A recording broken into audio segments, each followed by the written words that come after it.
All right, Nuggets fans, welcome into Pickaxe and Roll in the morning, brought to you by our good friends over at BetOnline number 38. I am your host, Ryan Blackburn at NBA Blackburn on Twitter, part of the Mile High Sports Podcast Network, and I'm excited to talk about the weekend.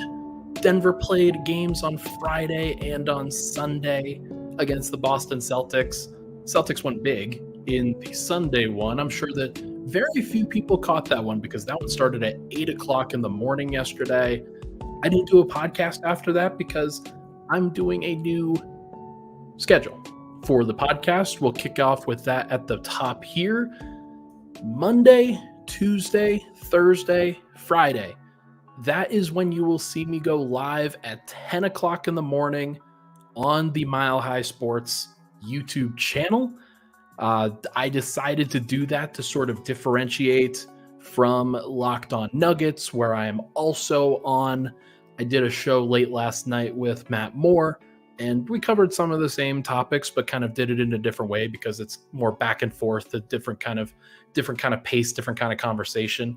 So you get my thoughts here, and I will be able to answer questions here a little bit more consistently. And I am excited to be able to do that and just to have a little bit more flexibility on this particular show.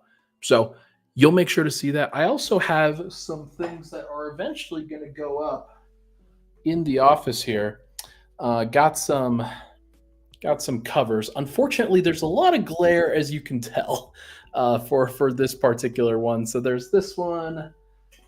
There is this old Mile High Sports cover of Jamal Murray, which looks pretty good.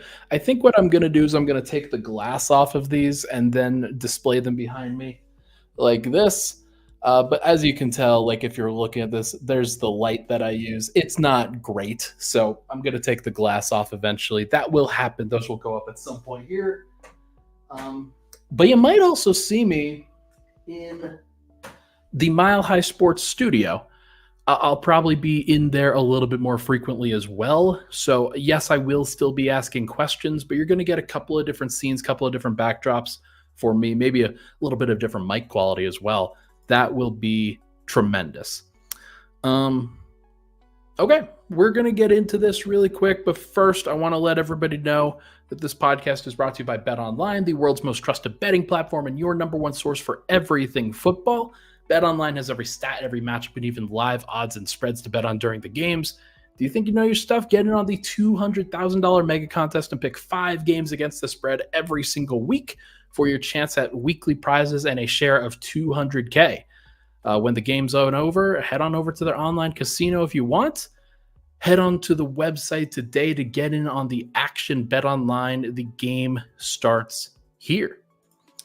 All right. I am your host, Ryan Blackburn. As I mentioned, make sure to hit that like button, hit that subscribe button. Would really, really appreciate it.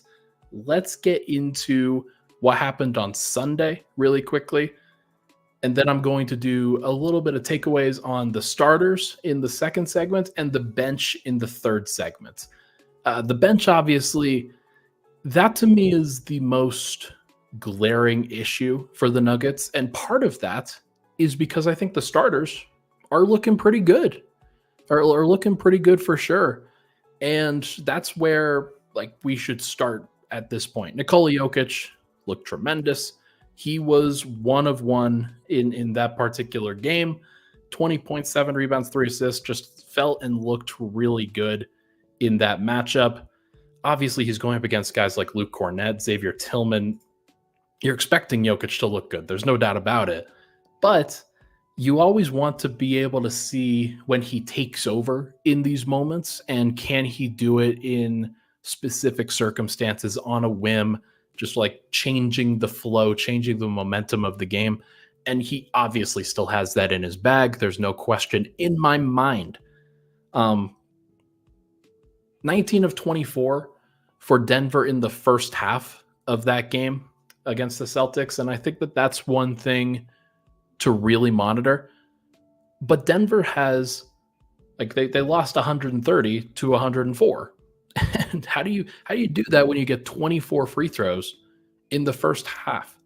Well, you shoot 3 of 18 from 3. in the first half, and then you shoot 8 of 34 on the game from 3-point range. And the shooting, I think, is a fair concern. Now, obviously, Denver didn't play guys like Michael Porter Jr. They sat Jamal Murray and Nikola Jokic in the second half. So those are probably your 3 best shooters outside of maybe Julian Strawther. But it's not like they sat a whole bunch of other guys that were great 3-point shooters themselves, and Aaron Gordon and Russell Westbrook. Though what I will say is that having those guys to really generate good threes by putting pressure on the rim does matter too. And so you saw where Denver's weaknesses kind of are when they face a really good defense. And make no mistake about it, Boston's a really great defense. They were top 3 last year. They will probably be top 3 again this year, somewhere close to it. They are tremendous. But Jokic and Murray, mostly Jokic in the first half, looked great. The and one he had against Luke Cornett. He had a lob to Hunter Tyson that Tyson could not believe was even in his hands. That was a really impressive play and a really impressive read by both Jokic and Tyson. Murray had 7 of his 11 points, I think, pretty early on in that game, maybe in the first 4 minutes or so. And I thought that we were going for a nice little Murray stint, but he didn't really have it, especially in the second quarter. And then they sat him in the second half. So something to monitor. I don't think that Murray has looked awesome in this first couple games. I think the first one, a little bit, like, it's definitely forgivable. Like, these are both forgivable matchups for him. But you're going up against, like I said, one of the best defenses in the league. But you also want to see Murray show out in these particular matchups, and he's only getting 16 to 18 minutes in both matchups. Julian Strawther got some plays late and got some baskets late, but he was really the only one that it made a lot of sense. Jason Tatum and Jaylen Brown both had some, actually, sorry guys, I just realized I could hear the background music in the background there. My mistake.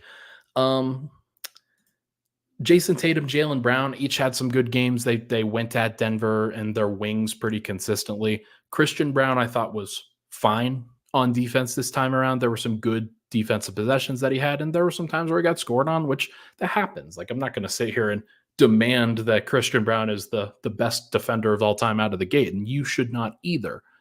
But when Jokic and Murray sat at halftime, chaos ensued in the third quarter, where Denver led up a 42-16 run.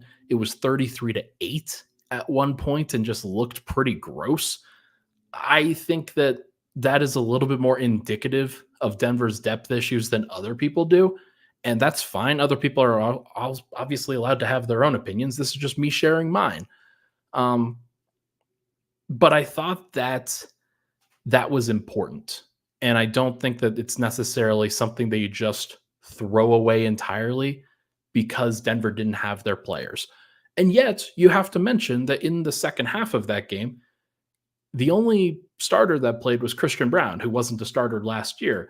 He and Julian Strawther were starting and sharing ball handling responsibilities because Denver didn't start a real point guard in the second half. And you had Hunter Tyson, Vlatko Čančar, Dario Saric, Julian Strawther, and Christian Brown on the floor. And obviously that's going to have some issues. Denver struggled to generate some offense. I thought the Celtics really got into their stuff and really forced the ball out of into disadvantageous places for Denver. They couldn't get into places where they could actually score. And then the fourth quarter runs around, and then both teams are with their third stringers, and Denver still didn't look great in those moments, but that wasn't like a big deal. I thought Jameer Young and Trey Alexander were the only redeeming graces there. Zeke Naji was bad. Jalen Pickett was worse. And that's about all I'm going to say about that. Things that matter from the first game, maybe the first 2 games that I think people should take away. Nikola Jokic looks fantastic. That is the most important thing for the entire preseason. Is Jokic good? okay, Denver's probably going to win 48 games. Like they're not going to really struggle with that, I don't think either, because all you need is something functional around Joker, and the Nuggets have several players that can function around him in different units. And there are also just going to be very difficult like matchups for other teams when they're facing the Nuggets. If a team doesn't have a true center that they can throw at Jokic, he can go for 30, 15, and 10 on a random January and win Denver a game basically by himself. It doesn't take that much outside of that. Christian Braun also looks like a clear fit with the starters. I think he looks like the better fit. Julian Strawther hasn't gotten a chance to start in his place, and I don't know if he will. I think that there's a very strong possibility that Michael Malone just says, "Yeah, that was an interesting starting debate that I had in my head, but it's pretty clear that Christian Braun is the guy." He just complements what Denver needs defensively and with size a lot more than what Julian does right now. And that's okay because I think that Julian and Russell Westbrook are going to be a great fit with the second unit. We'll just have to come across that when we see it again. But the Nuggets defense in this game was horrible overall.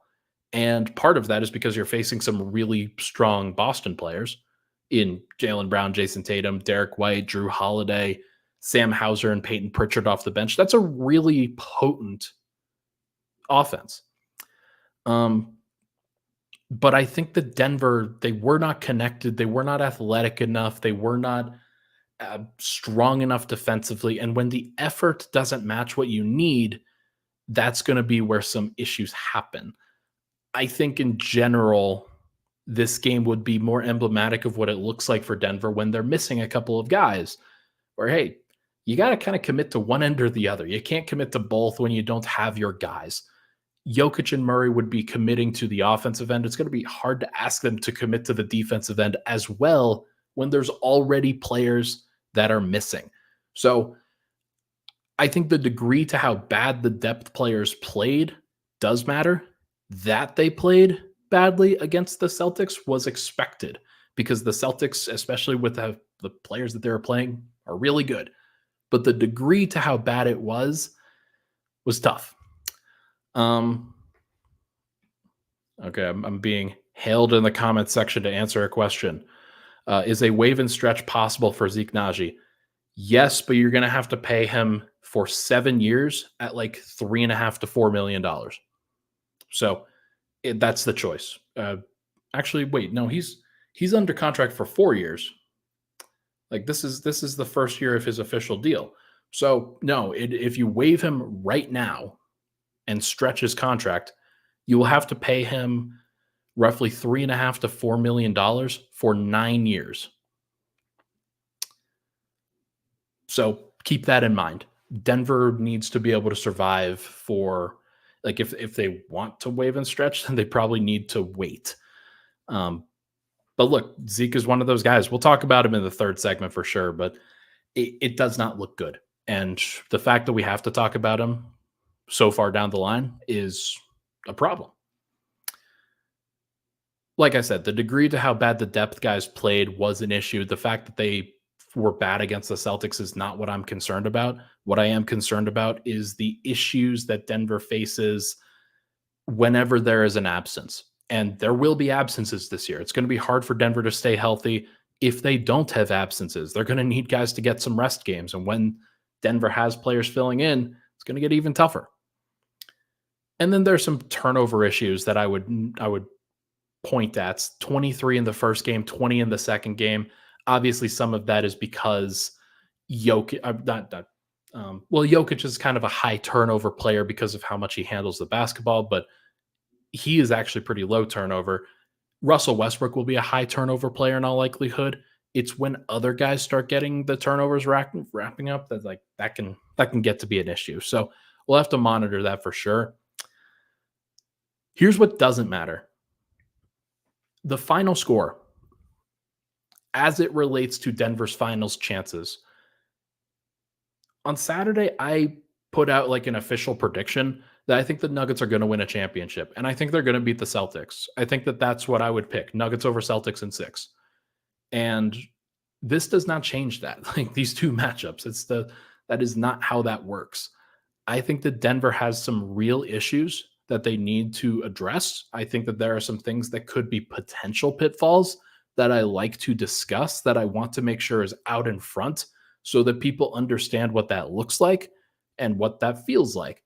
But if I'm Denver, I still feel like I've got one of the best cores in the NBA, if not the best core in the NBA. And there are definitely some positives to that.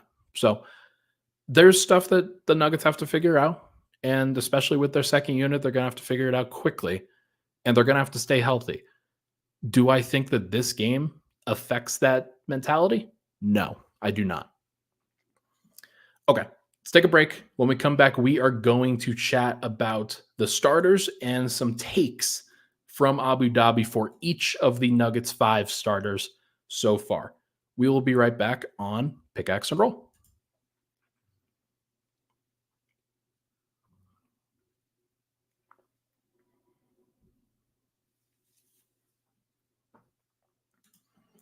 All right, we're back. Pickaxe and Roll. Ryan Blackburn here. Thank you so much for tuning into the show. Please hit that like button, hit that subscribe button. Would really, really appreciate it. Want to make sure that everybody knows that I'm going at 10 going forward. I am not going at in the evenings. That's when you'll see me on other shows. You'll see me at Pickaxe on Mile High Sports at 10 o'clock in the morning on Monday, Tuesday, Thursday, Friday. That is no matter what the Nuggets schedule looks like. That is my goal. Now, there might be some concerns with practice upcoming. Like there will be some practices that Denver has in advance of what they're supposed to be doing here, but I don't think that they have a game again until Sunday against the Phoenix Suns, I want to say. So that will be at Ball Arena. I'll be able to take a look at that, and I'll probably do a podcast that night, and then I'll probably do a Nuggets Pickaxe and Roll podcast Monday morning with immediate reaction or close to immediate reaction from that. So make sure to check it all out and make sure to support all of the content. Would mean the absolute world. Okay. Nikola Jokic. He is this week's Spicy Nugget. And I'm deciding that with sort of a not a rebrand, but sort of a re-understanding and reintegration of how I want to make Pickaxe and Roll special, I'm going to have a few things that differentiate each episode. So on Monday, I'm going to pick a Spicy Nugget of the week. And this is the player that I think shooting flames out of their ass for sure with the jumper as well, but also just how they are playing, how they are impacting the game, what they are doing. I think that Jokic is this week's Spicy Nugget. He's just unbelievable based off of what we're looking at. There's a couple of things I could nitpick for sure. I think he's a little slow in some of these possessions, whether it's offensive or defensive transition, kind of jogging up and down the floor, not necessarily putting out too much extraneous effort in Abu Dhabi. But there were also times where he really put the team on his back and really looked great in some of those. And I was just very impressed with what I saw from Joker. He just looks like the same guy. And if he is the same guy, then Denver has a chance at the NBA Finals and a championship. There's no question in my mind. Jamal Murray, not going to be like doing a whole bunch of nicknames for everybody else. Nikola Jokic is this week's Spicy Nugget. Jamal Murray, 2 games. He only played in the first half in both of them. I wonder what it looks like when he gets into the third and fourth quarter. I can't imagine he's going to play into the fourth quarter in any preseason game. And I wonder if he gets some rest at some point. Probably one of the next 2 games would be my guess. But I want to see what it looks like when Jamal Murray is really hunting his own shot. I thought there were times where he did in this past game. I don't want to immediately say that he wasn't, but he also did give up shots to Julian Strawther, to Nikola Jokic consistently, of course. And then whenever the Nuggets had some other guys in, like Hunter Tyson, there were plenty of opportunities where Murray was not the high volume scorer. He also hasn't had a bunch of assists. There haven't been a lot of playmaking opportunities for Murray. The first game I will give him a pass for because he was off ball in a lot of those possessions. Aaron Gordon and Michael Porter were on the ball a lot.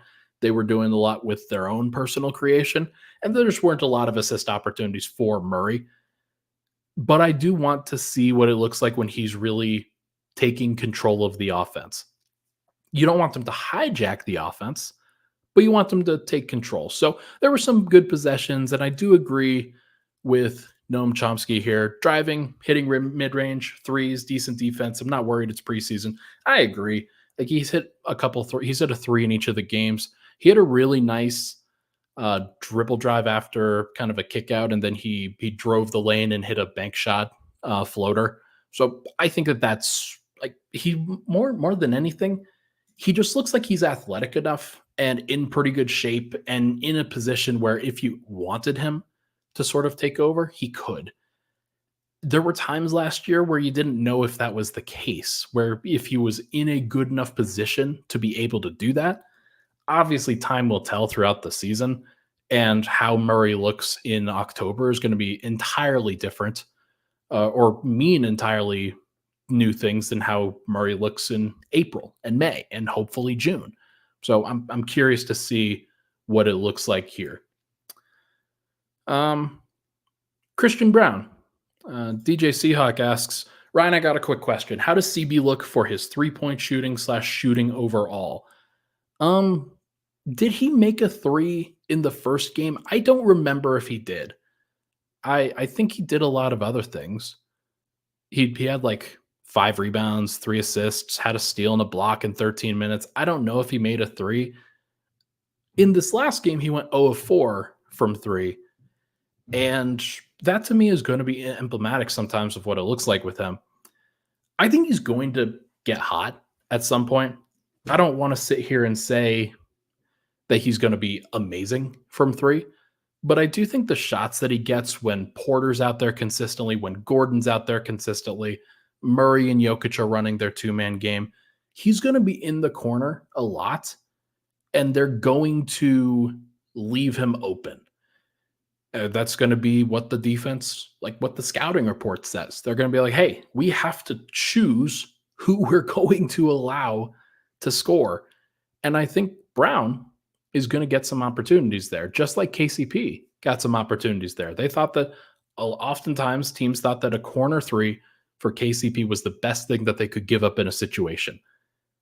And that's hilarious. But now it's going to be Christian Braun, who struggled from the corner this last year, hasn't made a bunch of threes in the preseason yet. We'll see what it looks like for these next few games. I don't think that he's going to be a guy that rests. The Nuggets need as many reps for him as possible. But I'm looking forward to seeing what it looks like with him. I want to see him continue to play with Jamal. I want to see what it looks like when he plays with Mike. I want to see what it looks like when he plays with Russ a little bit, because in theory, I'm not necessarily super happy to see what that's going to look like. Russ and Christian Braun, not necessarily a lot of spacing there, but there's a lot of energy there. There's a lot of running opportunities. Going to be fascinating. Here's an interesting point. Walter says, I've never liked Maul at the point. He's not a point. He's a shooting guard, but I'm also not an NBA coach. The good thing about Denver's system is that Jokic is really the point guard. They often enter the ball to him where he is posting up, where he's operating at the elbow. Everybody's cutting off ball for that. Murray is a true combo. Like, he is not a true point guard, in my opinion, not at least from a tendency standpoint. And so I do agree with you. But the problem is that Denver doesn't need a true point guard next to Jokic. It's actually, I think, a detriment to Jokic, because you want the ball in his hands just as often as it is in somebody else's. So it's why the Jokic-Murray 2-man game often works as well as it does, because they can give and go, both of them, and feel really comfortable with it. So I don't think that that's like, there are times where you want Murray to be a full point guard when Jokic is not out there. You want him to be able to drive offense and create shots for himself and other people a little bit more consistently. But in terms of what you need with Jokic, there's nobody else. Like you could ask for Steph Curry, you could ask for I don't know, LeBron, but it's just within the realm of reason. Murray's the best possible thing that Denver can get. Michael Porter, as we pivot away from Christian, I think that Christian's going to be just fine. He's going to look better at times. He'll shoot the ball better at times. I want to see what it looks like when he gets out in transition a little bit more. Haven't seen enough of that. The Celtics are very athletic. Denver needs to play a slightly less athletic team that's a little bit better at turning the ball over. The Celtics didn't turn the ball over at all. So going to be interesting to see if Denver can figure some stuff out. Michael Porter, as I said on Friday when I was talking to Matt Brooks, shout out to Matt Brooks, by the way. Michael Porter looks big. He looks strong. He looks physical. And there was only one possession that I saw when he was driving to the rim where he kind of faded away while going up against Luke Cornett and a rim protector at the rim. For the most part, Mike was going right to the rim. He was going right to the front of it. He was doing everything he could to make his shots as easy as possible. And he went 4 of 4 from inside the restricted area. And the one shot that he missed was the one that I was talking about where he kind of faded away from the rim protector. So that's part of it is like, sometimes you're going to get that. And like guys like Joel Embiid and Rudy Gobert and Victor Wembanyama will make it very easy for him to fade away. And he's going to have to try to fight through that because he's 6'10" and really big and has some physical capabilities. But that was a nice thing to see. I want to see more of that from him. I also want to see more of him with the second unit running as that power forward because we're going to talk about it in the third segment. 9 real guys should be a wake-up call for a lot of people. And I don't think that Denver has a power forward among those 9 real guys outside of their primary bench unit. So I want to see what Mike looks like with that group. I also want to see what Aaron looks like with that group. But Mike, I think, makes more sense schematically. Want to see him get up some threes. Obviously, you want to see him get up as many shots as possible. One of the reasons you want to see him stagger with the second unit so he can up that usage rate a little bit more, so he can have more opportunities with those guys, and the team can look for him a little bit more consistently to take some shots, to get some opportunities to score. He's Denver's second or third most talented scorer, clearly. Jokic obviously first. Murray, it's like it depends on the situation, I would say. But Porter has that capability, and it just would not surprise me if he averaged 20 a game this year.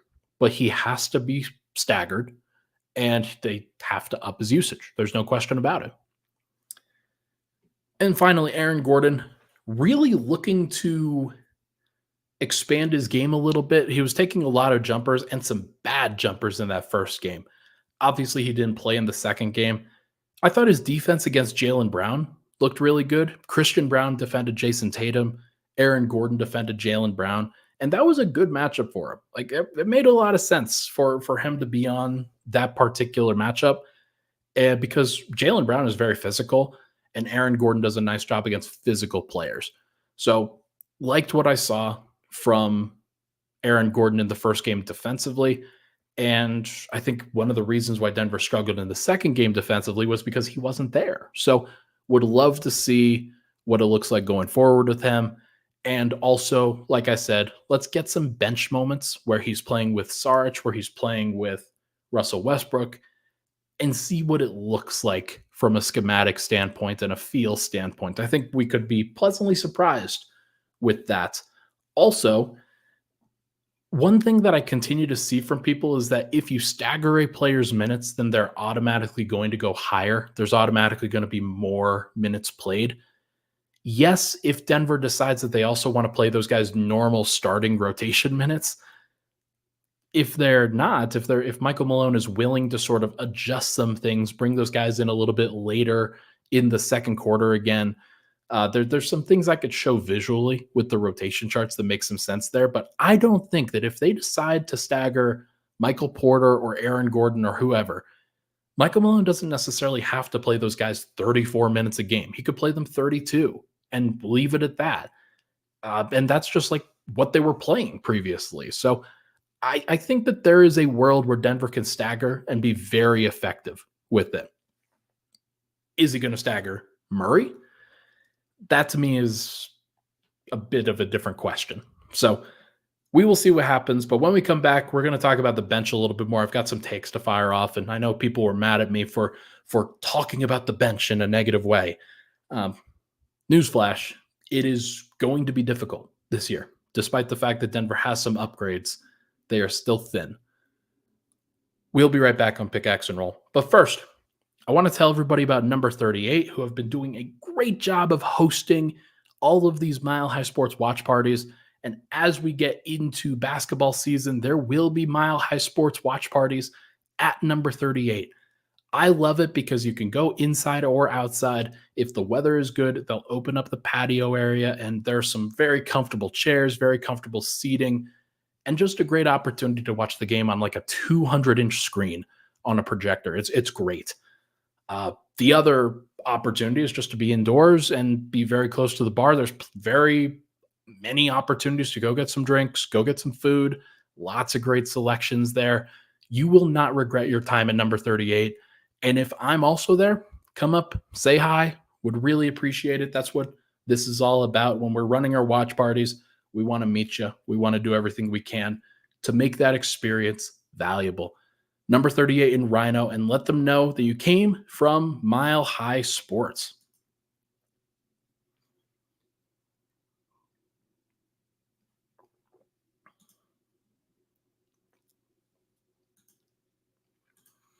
All right, final segment, Pickaxe and Roll. Thank you so much for tuning into the show. Hit that like button, hit that subscribe button. Would really appreciate it. Final segment here. 9 real guys. That's what Calvin Booth said at Media Day about the rotation. That should have been a bit of a wake-up call to people. Usually what GMs will do, especially ones that are very proud about the team that they have built and put together, usually what they will do in those situations is say, I feel like we have several guys that can contribute off the bench, that could contribute in other places, and that could be impactful playoff pieces for other teams, but they're not always going to be pieces that play for us because we're so deep, because we've got so much talent. Calvin Booth didn't say that. He was very honest, and that's a good trait and a bad trait for Calvin Booth. Good trait because we get to have segments like this where we get to be honest with each other, you and me, the fan base. Russell Westbrook, Julian Strawther, Peyton Watson, and Dario Saric. That is who I think everybody should be looking at from a playing standpoint. Obviously, Russell Westbrook and Peyton Watson did not play yesterday, and that is really important. That is a really, really important factor because Michael Porter and Aaron Gordon also didn't play Saturday or Sunday, and Julian Strawther, as a result, was elevated to the starting unit. So you had 4 of Denver's top 9, because Julian and Dario, and then Jokic, Murray, and Christian all played. 4 of Denver's top 9 within their rotation did not play. And Denver, for obvious reasons, looked pretty bad, especially in that second half where you have guys like Vlatko, Hunter, Zeke, Jalen Pickett, Trey Alexander, Jameer Young, guys getting in that probably shouldn't get in on most nights. And that, I think, is a strong indication of where Denver's depth is at.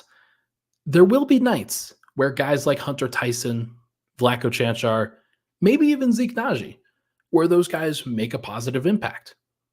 There will be nights. I'm not going to sit here and say that there aren't. But on a consistent basis, and if Michael Malone is going to run the rotation that I think he is, he will probably start the year with a 10-man rotation out of 9 real guys.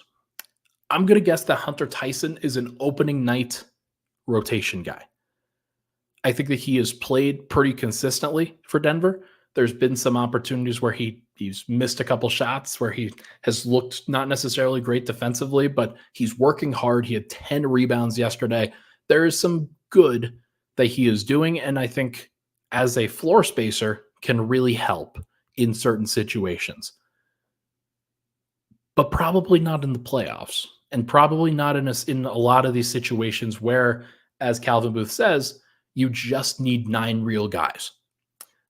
Denver knows who those 9 guys are. And if there is an absence with those 9 guys, like let's say Russell Westbrook has to miss a game because he's in his 17th season. Shocker. Who are you starting at backup point guard? Or who are you playing at backup point guard? Are you playing a backup point guard? Is Jalen Pickett going to play? Jalen Pickett looked bad, like flat out. It was not good. And he just looks very uncomfortable with the role that they're asking him to play and just trying to get downhill, do some things. He took 6 shots from 3, made one of them, and just overall did not feel good. Trey Alexander might even be a better fit, but he's on a 2-way contract. And so Denver doesn't really have that many options outside of those 2. And then you start really looking at, okay, do you go without a point guard? And do you change up your rotation that way? And that will really compromise Denver at times too. I think that between that question and like I didn't even mention Jamal Murray, who like you don't want to see Jamal Murray play 82 games. I mean, it would be great. It would be cool. But does anybody actually think that that's a good idea? No, of course not. So you're going to get times where a point guard doesn't play, and you're going to have to figure out what that looks like. You also might just get a random injury here or there. Or, hey, Aaron Gordon needs a night off. He's dealing with a wrist issue, not necessarily like, and this is hypothetical.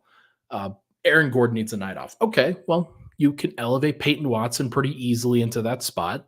Then you slide Michael Porter over to the 4, and then you've got your other 3 guys in Russell Westbrook, Julian Strawther, and Dario Saric that are still out there. And then you play Hunter Tyson in that 9th spot, for example. That would be fine. Like I'm not going to sit here and say that that is an issue. But the more times that happens, and the more guys that happens to, where hey, Aaron Gordon and Julian Strawther need a night off. Or, hey, this is Nikola Jokic's rare night off. Or maybe Jamal Murray is out for a couple weeks with a turned ankle or something like that. All of those things mount, and they are very difficult to figure out. So this is one of those things that I want to make sure to focus on for people.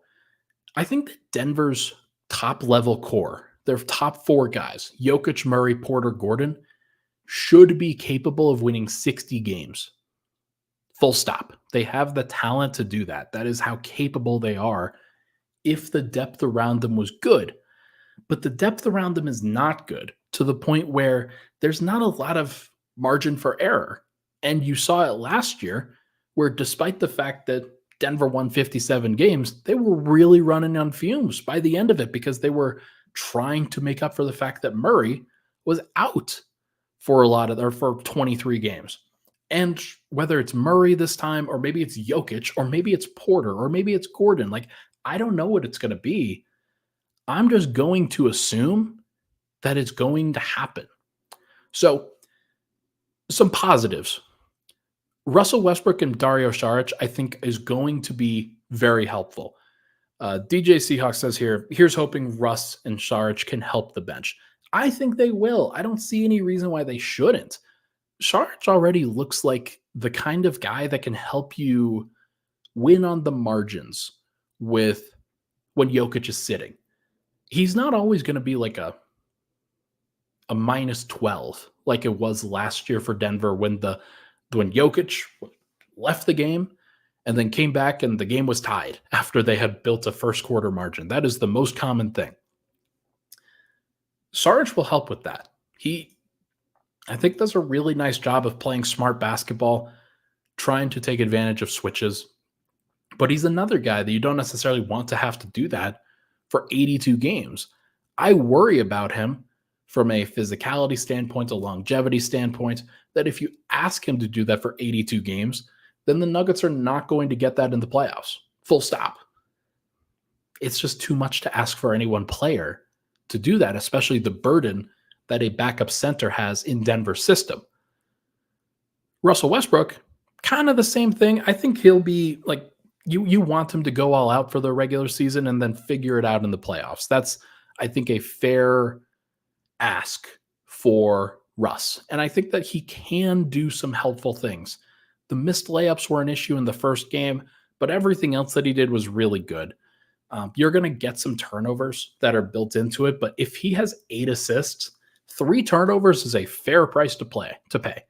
4 or 5, that's where you start getting into some questions, but 8 assists to 3 turnovers in a brief amount of time are like basically what you're expecting him to play, about 19 minutes.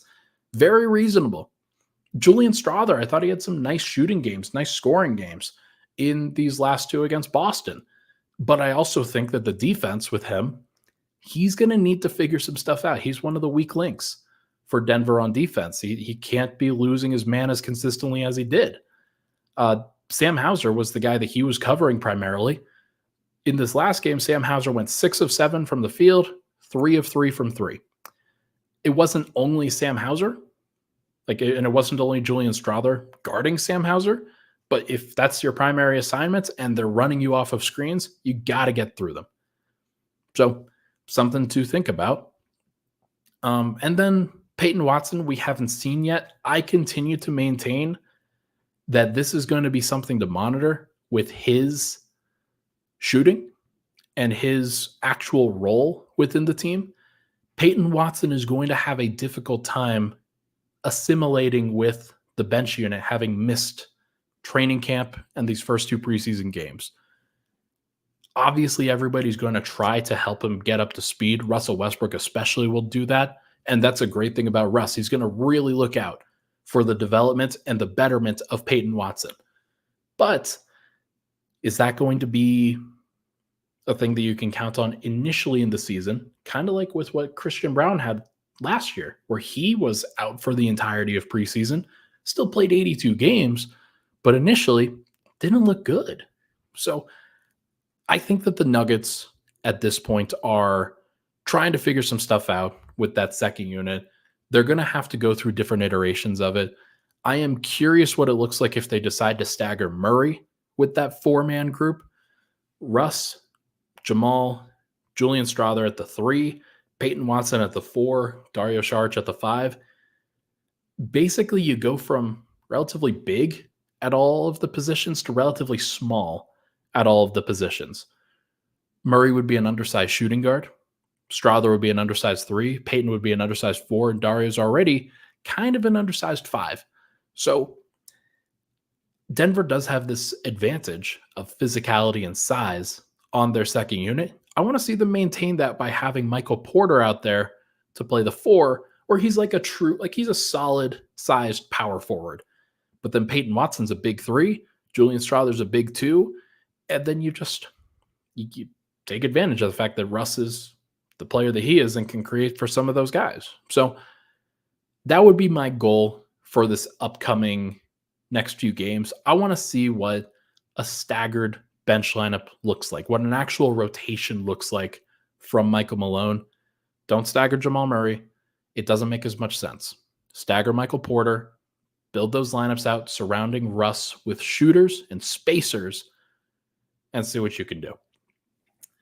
Beyond that, I don't know what to look for with Hunter Tyson, Vlatko Cancar, Zeke Naji, DeAndre Jordan, and the third string point guards. That's the Jalen Pickett, Jameer Young, Trey Alexander combo. I think that Trey Alexander's the guy that I would commit to, obviously, if I had a choice. It's not my choice. It's the team's. I wonder if something happens. It probably won't, because Denver's up against the luxury tax and they probably need to save as much money as possible, which really puts them in a bind in these situations. But don't be surprised if something happens where Trey Alexander gets elevated to a bigger role. I think that he is capable, and there's some stuff that I really like from what he showed. But we'll find out. Folks, that is going to do it for this episode of Pickaxe and Roll. Really appreciate it. We went for about 45 minutes. Really appreciate everybody for sticking around, hanging out. Chat was bumping. Thank you so much to everybody for chilling out. Tomorrow will be a similar episode. I'm going to have some other goals, and I'm probably going to be in the studio. That's my goal for this, and I'm looking forward to seeing what that feels like, what that looks like, and just trying to get into those habits. Thank you so much for tuning into the show, everybody. Hit that like button, hit that subscribe button on the way out. I will talk to you guys tomorrow.